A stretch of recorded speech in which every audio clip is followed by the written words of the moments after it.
ठीक है ना। ਜਿਹੜੇ ਕੁਛ ਗਮਰਾਹ ਹੋਏ ਸੀ ਭਰਾ ਸਾਡੇ ਨਾਲ ਆ ਗਏ। ਜਸਵਿੰਦਰ ਖਾਲਸਾ ਜੀ ਇੱਥੇ ਨਾਲ ਜਸਵਿੰਦਰ ਖਾਲਸਾ ਜੀ ਅੱਛਾ ਜੀ ਸਾਡੇ ਨਾਲ ਆ ਗਏ ਆ। ਸਾਰੇ ਨਾਲ ਲੈ ਕੇ ਚੱਲਦੇ ਆ। ਦੋ ਚਾਰ ਜਿਹੜੇ ਹੁੰਦੇ ਆ ਉਹ ਤਾਂ ਹਰ ਪਾਰਟੀ 'ਚ ਉਹਨਾਂ ਕੇ ਹੁੰਦੇ ਆ। ਇਹ ਕਹਿੰਦੇ ਵੀ ਪਾਰਟੀਆਂ ਦੇ ਬਾਕੀ ਜਿਹੜੇ ਕੀ ਨਾਮ ਹੈ ਤੁਹਾਡਾ ਜੀ? ਜਸਵਿੰਦਰ ਸਿੰਘ ਖਾਲਸਾ। ਪਹਿਲਾਂ ਕਿਹੜੀ ਪਾਰਟੀ ਨੂੰ ਸਪੋਰਟ ਕਰਦੇ ਸੀ? ਆਮ ਆਦਮੀ ਪਾਰਟੀ ਨੂੰ। ਆਮ ਆਦਮੀ ਪਾਰਟੀ ਨੂੰ ਕੀ ਸੋਚ ਕੇ ਸਪੋਰਟ ਕਰ ਰਹੇ ਹੋ? ਉਹਨਾਂ ਦੇ ਕੰਮ ਵਧੀਆ, ਦਿੱਲੀ ਦੇ ਵਿੱਚ ਬਹੁਤ ਵਧੀਆ ਕੰਮ ਕਰ ਰਿਹਾ। ਕੇਜਰੀਵਾਲ ਦੀ ਸੋਚ ਹੈ, ਇਮਾਨਦਾਰੀ ਆ ਰਹੀ ਆ। ਸਾਨੂੰ ਉਹਨਾਂ ਤੇ ਭਰੋਸਾ ਹੈ ਵੀ ਉਹ ਪੰਜਾਬ ਦਾ ਵੀ ਹਾਲ ਬਦਲਣਗੇ। ਅੱਛਾ, ਇੱਕ ਗੱਲ ਮੈਨੂੰ ਦੱਸੋ, ਤੁਸੀਂ ਸਾਰੇ ਆਮ ਆਦਮੀ ਪਾਰਟੀ ਦੇ ਸਪੋਰਟਰ ਹੋ, ਤੁਸੀਂ ਉਮੀਦਵਾਰ ਹੋ, ਹਜੇ ਵੀ ਜਿਵੇਂ ਭਗਵੰਤ ਮਾਨ ਸਾਹਿਬ ਨੂੰ ਸੀਐਮ ਦਾ ਚਿਹਰਾ ਐਲਾਨ ਕਰਤਾ, ਤੁਹਾਨੂੰ ਲੱਗਦਾ ਭਗਵੰਤ ਮਾਨ ਸਾਹਿਬ ਕਿਤੇ ਨਾ ਪੰਜਾਬ ਦਾ ਵਿਕਾਸ ਕਰ ਦੇਣਗੇ? ਬਿਲਕੁਲ ਕਰਨਗੇ, ਕਿਉਂਕਿ ਉਹ ਕੱਟੜ ਇਮਾਨਦਾਰ ਹੈ। ਇੱਕ ਤਾਂ ਹੁੰਦਾ ਕੋਈ ਮਾੜਾ ਮੋਟਾ ਇਮਾਨਦਾਰ ਹੋਵੇ, ਉਹ ਕੱਟੜ ਇਮਾਨਦਾਰ ਹੈ। ਤੁਸੀਂ ਉਹਨਾਂ ਦਾ ਪੁਰਾਣਾ ਇਤਿਹਾਸ ਦੇਖ ਸਕਦੇ ਹੋ। ਉਹਨਾਂ ਦੀ ਪ੍ਰਾਪਰਟੀ ਜਿੱਤਣ ਤੋਂ ਬਾਅਦ ਵੀ ਘਟ ਰਹੀ ਹੈ, ਜਦੋਂ कि साडे लीडर कई हार के भी उन्होंने दुगनी चौगनी हो जाती है। मैं आज एक बहुत बड़ा ऐलान करने जा रहा हूँ। जैसा कि सबको पता है कि आम आदमी पार्टी सच्चे दिल से ईमानदार पार्टी है। आम आदमी पार्टी एक एंटी करप्शन आंदोलन से निकली हुई पार्टी है और आम आदमी पार्टी की दिल्ली और पंजाब की सरकारें तहे दिल से ईमानदार सरकारें हैं। हम एक पैसे की भी हेरा फेरी बर्दाश्त नहीं करेंगे। जब मैं पंजाब में चुनाव प्रचार करता था, गांव-गांव जाता था, कस्बों में जाता था, तो लोगों के चेहरे पर मैं एक उम्मीद देखता था। लोगों की आंखों में एक उम्मीद मुझे नज़र आती थी कि शायद कोई आएगा जो हमें भ्रष्टाचार की इस दलदल से बचाएगा। जब मेरा नाम मुख्यमंत्री के लिए अनाउंस किया गया, तब भी मुझे अरविंद केजरीवाल जी ने कहा था कि भगवंत जो मर्जी हो जाए, हमने भ्रष्टाचार बर्दाश्त नहीं करना। मैंने उनको वचन दिया था कि एक पैसे के भी हेरा फेरी बर्दाश्त नहीं करेंगे, चाहे वो अपने हों हेरा फेरी करने वाले, चाहे बेगाने हों। इसी सिलसिले में मेरे ध्यान में एक केस आया कि मेरी सरकार का, पंजाब सरकार का कैबिनेट मंत्री अपने डिपार्टमेंट में टेंडर और बाकी खरीद फरोख्त में से 1% कमीशन मांग रहा था। तो मैंने उसको गंभीरता से लिया। ये मामला सिर्फ मेरे पास ही है, मीडिया के पास इसकी कोई जानकारी नहीं है, विरोधियों के पास इसकी कोई जानकारी नहीं है। मैं चाहता तो इसको दबा सकता था। अगर मैं ऐसा करता तो मैं लाखों करोड़ों पंजाबियों का दिल तोड़ता जिन्होंने मुझ पर यकीन किया। तो मैं अपनी पार्टी की जो विचारधारा है उसके भी खिलाफ होता। और मैं एक्शन लेने जा रहा हूं।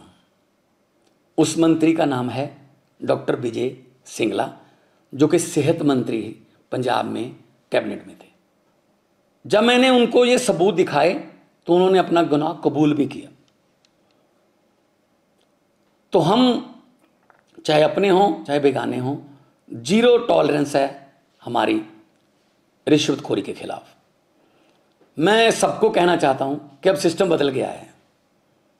चाहे आप अफसर हो, चाहे पंजाब में किसी राजनीतिक पद पर हो, चाहे विपक्ष में हो, चाहे सरकार में हो, अब सिस्टम बदल गया है। अब 1 रुपए की भी हेरा फेरी नहीं चलेगी। हम 1% लोगों का 1% पैसा भी बचाएंगे, लोगों की जेबों पर डाका नहीं डलने देंगे। और ये इतिहास में दूसरी बार हो रहा है। 75 साल इतिहास हो गया देश का, आज़ादी को बाद 75 साल हो गए। ये दूसरी बार हो रहा है इतिहास में। पहले 2015 में अरविंद केजरीवाल जी ने अपने फूड सप्लाई मिनिस्टर को 5-6 लाख रुपया ऑडियो पर मांगते हुए, उसी ऑडियो को सुनकर उनको मंत्रिमंडल से बर्खास्त किया और केस सीबीआई को दिया। और आज पंजाब सरकार ये फैसला लेने जा रही है। कुछ विपक्षी पार्टियां वाले ये सवाल उठा सकते हैं कि जी देखो 2 महीने में ही भगवंत मान की सरकार में एक करप्ट मंत्री पकड़ा गया। मैं उनको ये बताना चाहता हूं कि उस पर एक्शन भी मैं ही ले रहा हूं। इससे पहले कई मुख्यमंत्रियों ने ये कबूल किया था कि मेरे मंत्रिमंडल में बहुत से मंत्री जो हैं माफिया से जुड़े हुए हैं और करप्शन करते हैं, लेकिन उन्होंने कोई एक्शन नहीं लिया। लेकिन आम आदमी पार्टी कट्टर ईमानदार पार्टी है हम अपने मंत्री पर सख्त एक्शन ले रहे हैं और पुलिस का मामला भी, पुलिस को उसके खिलाफ कार्रवाई करने के निर्देश भी दे रहे हैं। बहुत से लोग ऐसे हैं जिनके दिल में, जिनके दिमाग में ये धारणा है कि ये करप्शन का ताना बाना बहुत बड़ा है, ये टूट नहीं पाएगा, ये करप्शन ऐसी चलती रहेगी। बिल्कुल भी ऐसा नहीं है। अगर नीयत सच्ची हो सब कुछ हो सकता है। अरविंद केजरीवाल जैसे भारत मां के सपूत हों, जिन्होंने पार्टी ही एंटी करप्शन मूवमेंट से निकलकर बनाई, और उनके साथ मेरे जैसे हजारों वतनप्रस्त सिपाही हों, तो ये देश बदल सकता है। भगत सिंह जी को ये कभी भी चिंता नहीं थी आज़ादी कैसे आएगी। उनको चिंता ये थी कि आज़ादी के बाद देश कौन से हाथों में जाएगा, कहीं फिर तो नहीं लूट मचेगी।